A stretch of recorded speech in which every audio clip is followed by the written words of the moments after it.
on va parler vacances pas chères, on va parler sécurité routière et puis surtout on va parler créativité, inventivité avec Christophe Jernigon. Bonjour. Bonjour Valérie. Bonjour, vous êtes créateur, designer, vous concevez des objets, des meubles de design depuis de nombreuses années. Je crois même que vous êtes normand et que vous étiez très content d'entendre Made in Normandie, c'est vrai? Oui, je l'embrasse, j'embrasse tout parce que c'est un peu l'hymne de la famille, on est vraiment Made in Normandie, donc voilà. Voilà, donc racontez-nous un petit peu ce rêve éveillé que vous êtes en train de vivre pendant donc vous êtes comme de nombreux créateurs, vous vous êtes penché sur l'après-confinement, sur la complexité pour les restaurateurs d'ouvrir et vous avez imaginé un concept qui s'appelle Plex Eat, Plex P-E-L-X parce que c'est plexi et Eat comme manger. Alors expliquez-nous déjà ce que c'est. Alors déjà, le rêve éveillé, j'aurais bien voulu le vivre autrement que dans ces circonstances.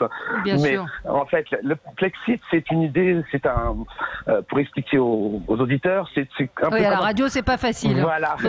Faut aller voir sur votre site, mais vous l'avez peut-être vu à la télévision parce que vous êtes passé à peu près partout. On a vu cette image. Alors, essayez de nous le décrire pour la radio, effectivement. Alors, en fait, c'est un peu entre la bulle, la cloche. C'est un peu un abat-jour. Et en fait, ça tient par le haut, par un fil, sur un cercle, et on appose sur ce cercle en fait une visière XXL. Mais cette visière XXL, au lieu d'être un tube, pour éviter que les gens soient un peu enfermés dans ce tube, en fait, j'ai dessiné en fait j'ai découpé l'arrière avec des belles courbes pour que les gens puissent glisser tranquillement vers la table. Voilà, c'est ça l'idée. Oui, c'est très beau. C'est très beau. Ça fait comme une cloche, mais c'est une cloche qui est ouverte vers l'extérieur et qui donc permet de se voir et d'être autour d'une table. Et alors, comment vous est venue cette idée que est-ce qu'on imagine le designer la nuit en train de réfléchir ou c'est venu tout seul? Comment ça travaille un designer justement? Pour ma part, c'est exactement ça. C'est la nuit. C'est après avoir pris des choses du quotidien et j'ai dû voir un reportage sur les restaurateurs. J'ai aussi des amis restaurateurs qui me disaient c'est compliqué, ça fait 2 mois que voilà, on tire la langue un peu. Donc et en réfléchissant, il faut peut-être faire quelque chose. Et je suis allé voir un peu sur les réseaux sociaux, sur Internet, et je suis tombé sur des parois qui ressemblaient plus à des parloirs de prison.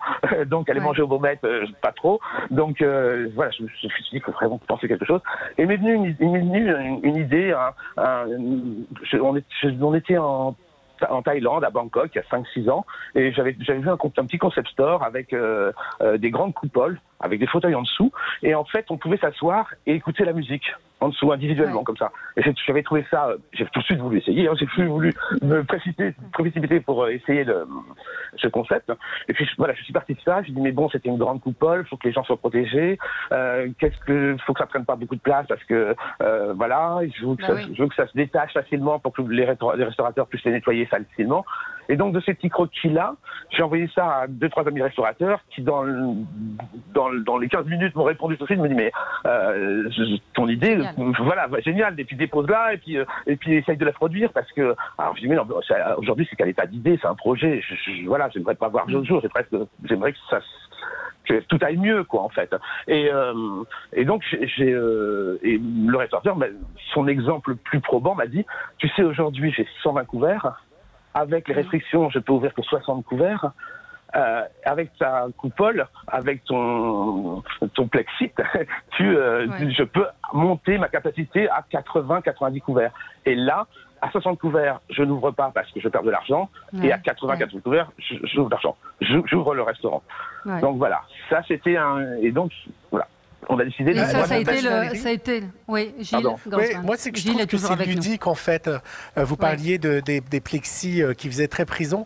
Mais là, il y a une expérience. C'est-à-dire qu'on est tous sous cloche. Et voilà, il y a quelque chose comme ça où c'est une vraie expérience de vivre ça. On s'entend bien avec le plexi, quand même? Oui, parce qu'en fait, le haut est libre. Il n'y a pas de plexi sur le haut, donc ça va passer bien. Alors, on va tester tout ça, mais on a déjà testé un peu avec des parois comme ça autour de nous, et on entendait bien. Ça allait. Ça allait. Et d'un point de vue sanitaire, vous avez posé la question à des médecins. Vous avez regardé si effectivement c'était sûr et et sans danger? Alors aujourd'hui, c'est l'industriel qui regarde tout ça, parce que à l'époque c'était le qualité de projet, et avec quand je l'ai lancé sur les réseaux sociaux, il y a eu un engouement, et là on s'est dit quand j'avais des demandes du monde entier pour me dire je l'achète, combien c'est, voilà, donc je me suis dit va falloir peut-être un petit peu réfléchir à ça, et donc là j'ai mis ça dans les mains d'un industriel français, parce que j'avais plusieurs aussi industriels qui m'avaient contacté, et puis je voulais rester sur le Made in France, et cet industriel, voilà, on travaille, et lui aussi a mis ça avec des médecins. Voilà, j'en saurai plus dans l'après-midi, parce qu'on a un rendez-vous cet après-midi très important, qui est le rendez-vous prototype, et pour pouvoir lancer tout ça. Pour pouvoir lancer tout ça. Ça coûte cher de s'équiper de votre invention? Aujourd'hui, on peut pas vous dire un prix exact, parce que l'inconvénient, c'est que le plexiglas c'est très demandé en ce moment. Voilà. Donc, on essaye de travailler sur une solution pour avoir plusieurs épaisseurs, etc. Voilà. L'industriel a vraiment réfléchi à ça pour qu'on puisse répondre facilement aux gens. Et donc, le prix aujourd'hui est flou par rapport aux demandes. Donc voilà, c'est un peu compliqué. Quand je parlais de rêve, enfin en tout cas c'est vrai, vous avez évoqué les réseaux sociaux. Il y a eu votre invention votre création a été diffusée énormément, et suite à cela vous avez eu des appels du monde entier. C'est en cela que je trouve que c'est assez formidable ce qui vous arrive. Oui, c'est le monde entier. Ça va de Nouvelle-Zélande à l'Argentine, au Pérou, par le Canada. Hier, un Texan qui m'a envoyé en gros, appelez-moi rapidement, j'en ai besoin. Vous voyez, j'ai trouvé ça. Et les médias aussi, les médias. Beaucoup de médias étrangers comme le Japon, l'Italie, l'Espagne. Hier, je répondais à une interview pour le Brésil. Voilà, des choses un peu... en fait, depuis, j'ai un petit planning et j'ai au moins 10 interviews par jour avec des médias étrangers. C'est génial. C'est génial. Et puis, c'est vraiment très beau. Enfin, l'image, j'encourage tout le monde à aller voir sur les réseaux sociaux. C'est une création artistique. Vous avez raison de dire, quand on voit les solutions qui sont évoquées avec des séparations en plexi, des choses comme ça, c'est pas beau. Alors que là, c'est vraiment beau. Après, ça va être, comme le disait Gilles, une expérience. Donc, et puis, la réalisation, là, vous êtes quand même au point compliqué où il va falloir voir comment exploiter ça, comment réaliser ce projet. Et ça a été vraiment réfléchi, comme est la base du design. On sait bien que le design, les objets doivent se plier au quotidien. J'ai vraiment pensé où la visière se retire facilement pour les restaurateurs, pour que eux puissent faire un deuxième service rapidement et qu'on puisse se baisser et que prendre le moins de place possible. C'est vrai que cette visière, en se retirant facilement, on la nettoie et en 5 minutes, on nettoie la table. Voilà, ça a vraiment été pensé pour que les restaurateurs faciliter la vie des restaurateurs et qu'ils puissent faire des 2-3 services, voilà, et que tout le monde puisse aller au restaurant. C'est vrai, on est sous un plexi, c'est vrai qu'on est sous une cloche, mais voilà. Comme moi, je me suis précipité en Thaïlande pour me mettre en dessous pour écouter la musique.